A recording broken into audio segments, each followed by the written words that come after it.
But on that note, Paramount does have one franchise under its belt that may be getting another film from its creator. Isn't that right, Andre?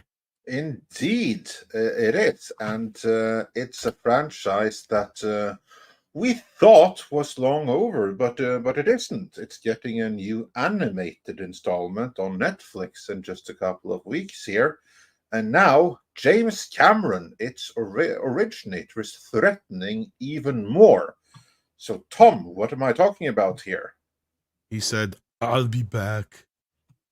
Anyway, so yeah. Well, James was actually somewhat involved in the last Terminator film, if you'll recall. He actually came up with some of the story. In fact, he was supposedly, or I think proclaimed to be the one who said, yeah, kill John Connor off in the first few minutes. And this is how you're going to do it. So yeah, this is to me a bad bit of news because he's been teasing this now for a while, but he's got a very tight-lipped, classified Terminator project that he's been in the pre-production on or in the development of, I guess you would say. It was like either 6 months to a year back. He said, if I were to do another Terminator film and maybe try to launch that franchise again, which is in discussion, but nothing has been decided, I would make it much more about the AI side of it. And then Bad Robot's Gone Crazy. Okay, so that was his quote from a while back. But then recently he was asked about it, and he said, where's the quote here? Okay, here it is. He was asked about his own Terminator stuff, and he said, unfortunately, the filmmaking remains tight-lipped, and he isn't spilling the beans on what it is. He said it's totally classified. I don't want to have to send out a potentially dangerous robotic agent if you were to talk about it even retroactively. So yeah, I think he's kind of taking ownership there that he's definitely going to be working on some Terminator project here in the future. And remember, he is right now the legal owner of the franchise. And then at the moment he got it, he instantly licensed it out to Skydance, who proceeded who went on to make Terminator Woke Fate. But now evidently it's reverted back to him again, or maybe he's working with Skydance some more, who knows. But either way, he appears to be doing something else in the Terminator multiverse, focused on AI, which I have to say I think is a really awful idea, and he should let it go, because just like Alien seemingly needs to be protected from Ridley Scott, Terminator maybe needs protecting from James Cameron. That certainly is the impression that I get, because the influence he had over Terminator Woke Fate certainly didn't do any favors for that movie. So I'm like, unless you are going to go back to Dark Horse Comics and do the Tempest miniseries, there's nothing to do here. Terminator has been told. It's 2 movies, and just leave it at that. Nothing else has worked. So we now have almost 3 decades, or no, 2 decades of actually, it's 20 years, more than 20 years, because Terminator 3 came out in 2003, right? Was it 03 or 04? Yeah, so basically, I think it was, yeah, okay, it may have been 2004. No, all I remember was 4th of July. That's all I remember. Yeah. So basically, we now have 2 consecutive decades of non-stop Terminator failures. Every single time they have tried to brush dust off of that franchise without one single success.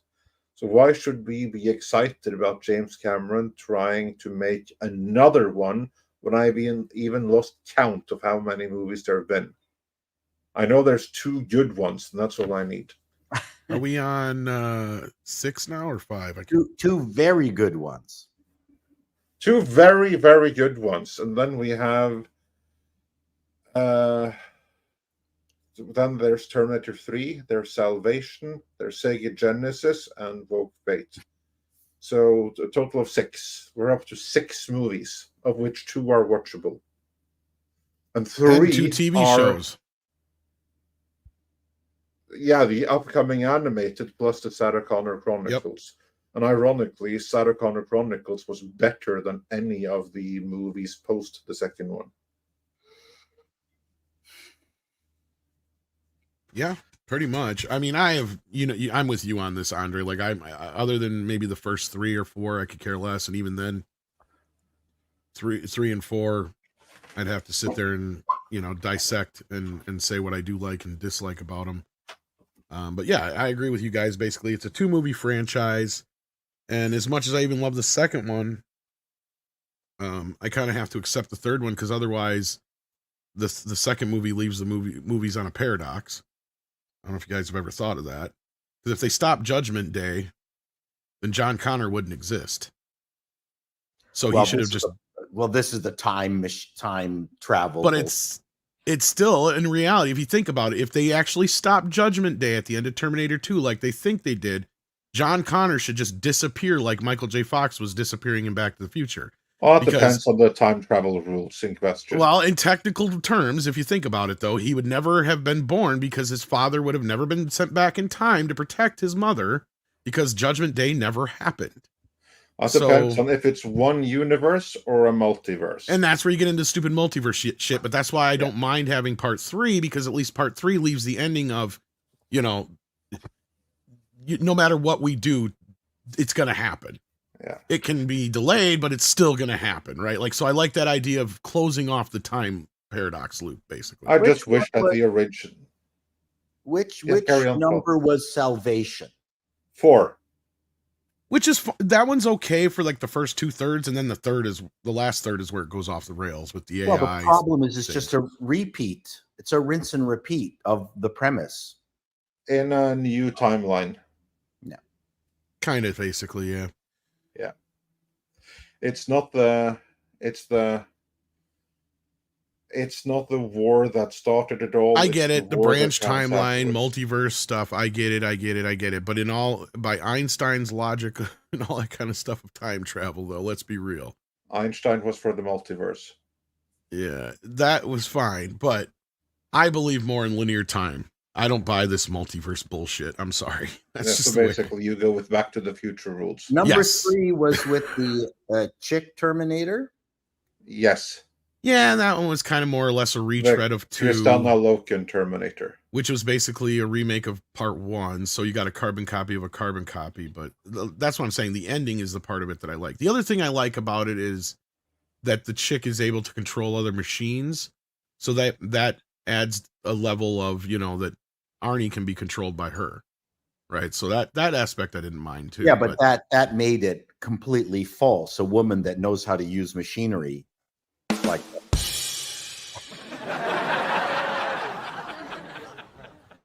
I couldn't believe it. Well, how the machinery part? No, but she sure does know how to use control, Paul. And she was hot in the leather outfit.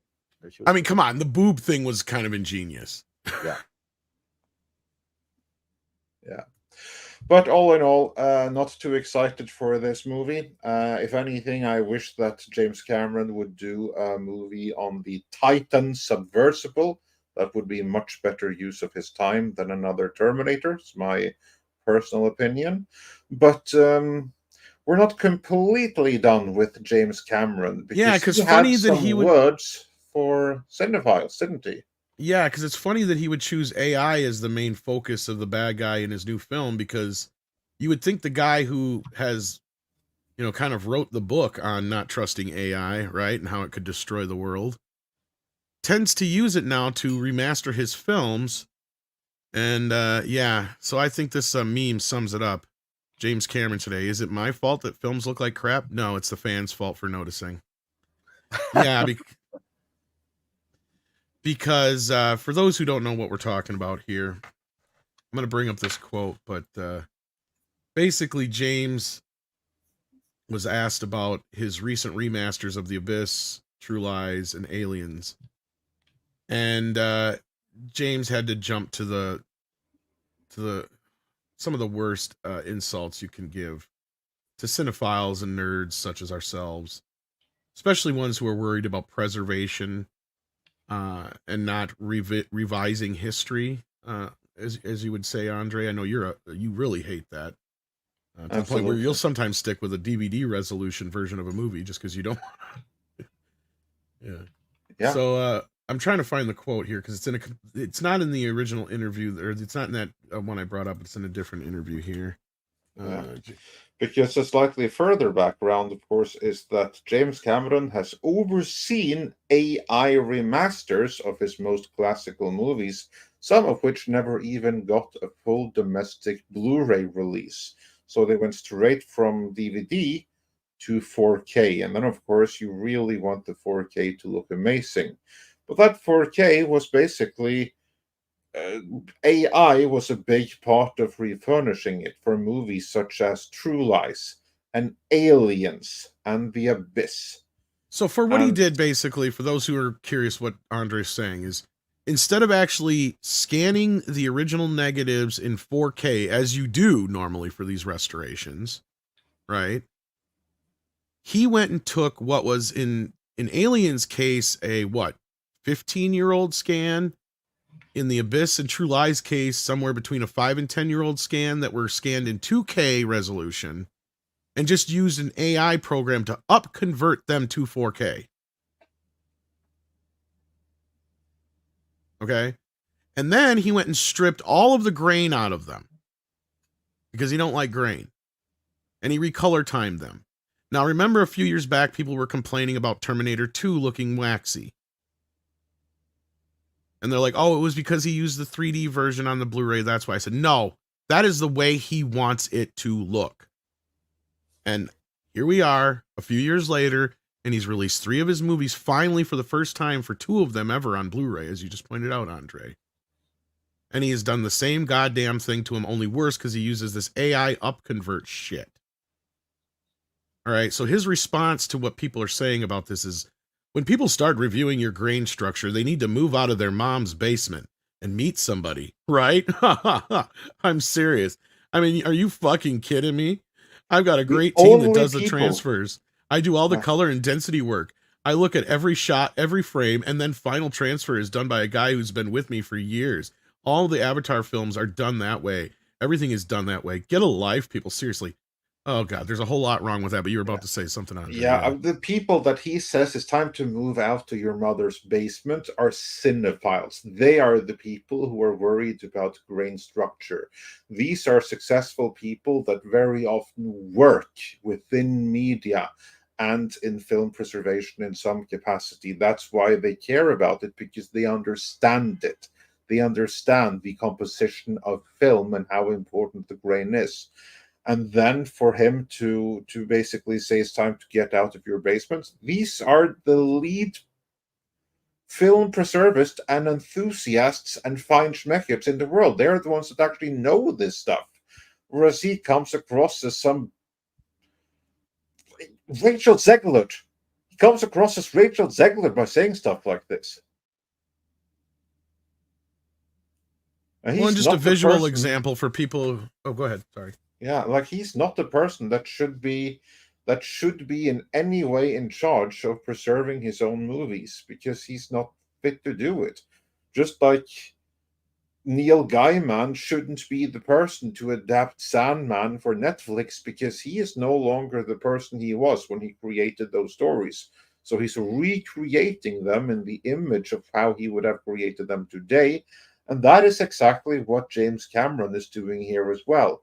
He is not preserving his vision from when he made the movies. He's come up with a brand new vision for today, and that is what he is bringing to life in 4K. Using AI technology and upscaling and altering color timing. I mean, this is basically Han shot first all over again. And that is why I will never get any of his 4K Blu-rays, because luckily you actually have fans who know how to do this, who can take the original or can take like these releases and fix them to the extent of which they can be fixed and restore them to where they should have been. Well, basically, like as I had on screen here, I was looking for a better version of it that I could zoom in on, but for some reason, the way Reddit is, it won't let you. But yeah, as you see here, this on the left here, this is from an old, I believe it's 1080i version of the film, because True Lies happened to actually get some love on the HD VHS format for some fucking reason. So there's that version going around. There's a broadcast version going around, which I'm pretty sure is from the same scan. And then you have on the right here, which is James Cameron's new AI up-converted versions of them, which is probably from the same exact scan. Because he didn't rescan the movie. And basically, what you can see here, I don't know if you can notice it because of the screen size or whatever, but all the detail in like Tom's face is gone. Obviously, not just the color, but like the actual skin texture, his hairs. Like if you notice here on the right, all of his wrinkles and stuff on his face have now been smoothed out, and it looks like abnormal and weird. It looks like AI generated art. Yes, That's what it looks like. And it's kind of And combined all his hair together and stuff. Same thing with Arnold here. Like, look at his hair here. Holy shit. That's why I'll be sticking with the image to the left. Thank you very much. Yeah, and this is sad because normally 4K would make this image on the left look like shit if you do it correctly. I haven't seen much in the way of 4K versions of anything that I've liked. It's just way too clean. Oh, I love a great 4K master. I don't like the detail. I don't need it. And honestly, it shouldn't look that clean. It shouldn't look that clean either. So that's the thing, is they go through this manipulation of these movies. And this is not just James Cameron. This goes across the board. Unless it's a transfer that's done by Arrow Films, or Vinegar Syndrome, or Sony at this point, I don't trust anybody. Because I have seen so much weird shit that we're at this point, Paul, and this is not just delegated to 4K, because what they're basically doing is taking techniques they used to use for Blu-ray and DVD and using them here when you don't need to, right? Because you did it there because, yeah, you want to do a little bit of noise reduction, because if it's a little grainy on Blu-ray, that's going to look even worse and make everything look all, you know, it's not going to look pleasing to the eye. It's not going to look as smooth as you would expect a HD picture to look.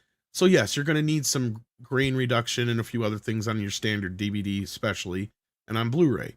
But when it comes to 4K, you want to leave as much of that grain alone, because that grain is your detail. And once you start pulling that out, once you start manipulating that, that's when it starts getting this waxy, weird look like you forgot to turn this smooth motion shit off on your TV. And yeah, which is why I searched high and low for a 720p plasma TV, and that's what I got. And you're happy with that? That's cool, Paul. I'm just saying the movies look like movies on it. But see, now me, like when I've seen real, true, good 4K transfers, I'll never be able to go back, right? Like that's the problem. But then, you know, the ones that they do real horrible jobs on are stuck in this kind of weird limbo right now. It's like, I wish they would just release the raw scan files to the fans. Because like Andre said, a lot of us know how to do this shit better than they do. Because James Cameron's sitting there bragging about the guy he's worked with. You know what movies that guy has worked on? Avatar and Avatar 2. That's good enough for him. But that's my point. Motherfucker's probably never even seen film before. Yeah, not a great start for doing preservations of older movies. Most of the modern TVs also have this weird remove grain feature. And that's kind of what they're doing. Which turns everything into, looking like some kind of talk show TV. You have to turn. Yep. Makes it look like Madame Tussauds as well, like wax figures. And that's what we're talking about, Paul. So what they'll do is they'll do that, and then they'll add a thin layer of fake grain on top of that. And I'm not kidding. This is exactly what they do. Yeah. And it's like, why? What are you doing? Well, it's controlled grain. Yeah. And then in anything that has been recorded in digital format, never had any grain. So you know what they're doing for that now, Paul? Because this was made. Because I'm sure you saw this for Horizon. Because Kevin Costner didn't like how Horizon looked because it was shot on digital. So what he had them do is scan it out onto film and then rescan that film back into the computer. That's not unusual. That's It's not unusual. stupid, though, if you ask me. No. Why don't you just shoot it on film and scan it into the computer? Cuts out all the middleman bullshit work. I get it, because it's so much easier to shoot on film and you got a lot more. I get it. I'm not gonna argue that point. I get you have a lot more freedom. But if you want it to look a certain way, that's why Quentin Tarantino and what's his face, who does the goofy movies with Bill Murray and all those guys all the time. Paul Anderson and those guys still shoot on film because they want a specific look. They know they can't get that look with digital. So they're not even going to bother. But what Tarantino will do is he'll shoot it on film, scan it into the computer, and edit it that way. Yeah. Yeah. That's what most people do. But, being able to shoot something at 8K and have more flexibility in your zooming in and editing.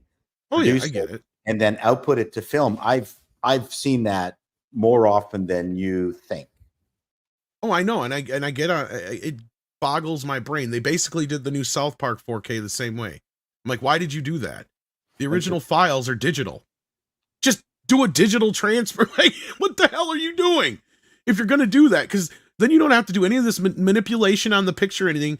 It's like, if you want it to look like film, make it look like film. Okay, fine. But if you're going to go through the process of scanning the film and then doing all the digital noise reduction and all the shit that we just talked about, why didn't you just take the original files? Like, because that's what they did for the Blu-rays. They actually went back to the first 3 or 4 seasons of South Park that weren't in HD, and they re-rendered them in widescreen HD. So you can't tell me that they don't probably have those original files sitting around for the South Park movie. Sure. I mean, there are some revelatory moments, for instance, when you see the original Star Trek, which we all saw just on TV, and then having them scan the original 35 mil footage and then getting that on DVD. That was revelatory. I mean, that's beautiful. Well, and that's just it. To me, like a movie like Jaws and some of the best Sony, like, see Lawrence of Arabia in 4K and you might change your mind, Paul. Yeah, maybe. See, that's the thing. Is the right movies 2001, for instance, and I don't even think they have all the negative left for 2001, and it still looks amazing in 4K. Well, I think that's an amazing point. I saw Back to the Future in 4K. It was horrible. It was just way too clean. I couldn't watch it anymore. Well, that's one I haven't watched in a while. I have to see if that has a lot of digital manipulation or not. I'm not sure on that one. Universal's kind of a hit and miss. But we have our memories, and not everybody knows what film is anymore. I mean, the young kids out there have pretty much never seen anything shot on film. Yeah, no, they don't know. They don't care. No. No, and that's the thing, is guys like Tarantino and such know that film captures light and images different than digital does. And we've talked about that many a times before, but no, it just bothers me. And then this mother's basement bullshit. It's like, motherfucker, I live in my own basement. I can afford my own basement. Yeah.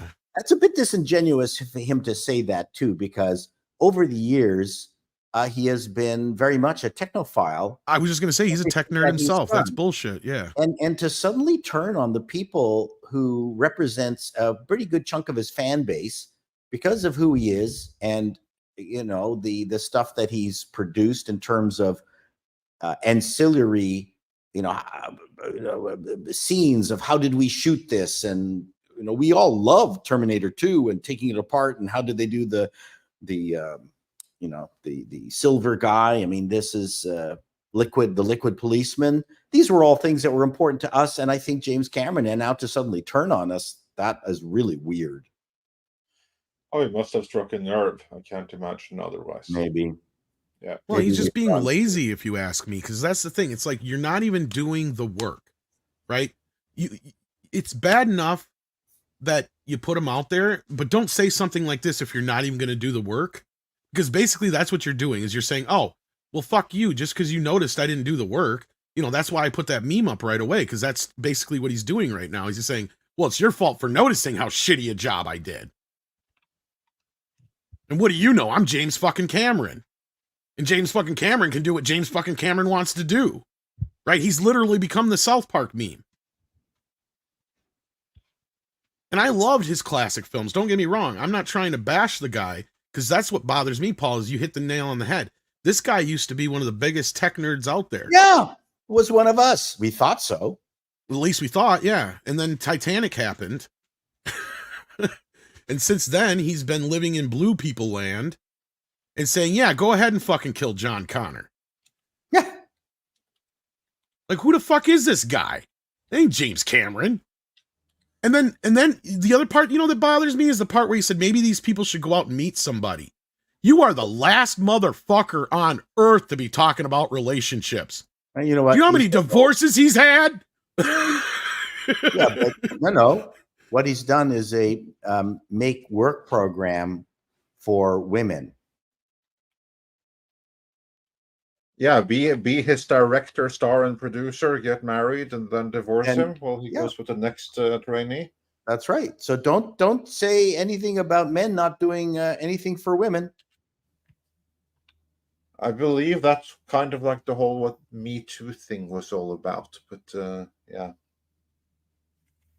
Yeah, he's had 5 wives. Oh, really? Yes. Wow. Yes.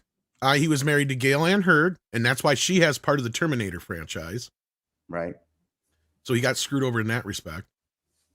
He was married to Sarah Connor, Linda Hamilton. Yes, he was. He was married to, I think, Catherine Bigelow for a while. Yeah. And then who's the other one he was married to? Help me out here. I forget her name, but she's the chick in the Titanic movie. She's the one who plays the daughter of Rose. I believe that is his wife to this day. I think you're right, but I can't remember her name. Yes. Yeah, and she's a huge activist too. On top of it, and that's where I think a lot of it. Yeah, Linda Hamilton used to whoop his ass. Sorry. This clip was taken from Midnight's Edge in the Morning, which streams live every Monday, Wednesday, and Friday at 9 a.m. Pacific Time on the Midnight's Edge main channel. There, you can send in your live questions and comments before clips and full stream replays are uploaded to Midnight's Edge live archives. We are also on Twitter, Rumble, Odyssey, and Facebook, so smash that like, help share, subscribe, and join us.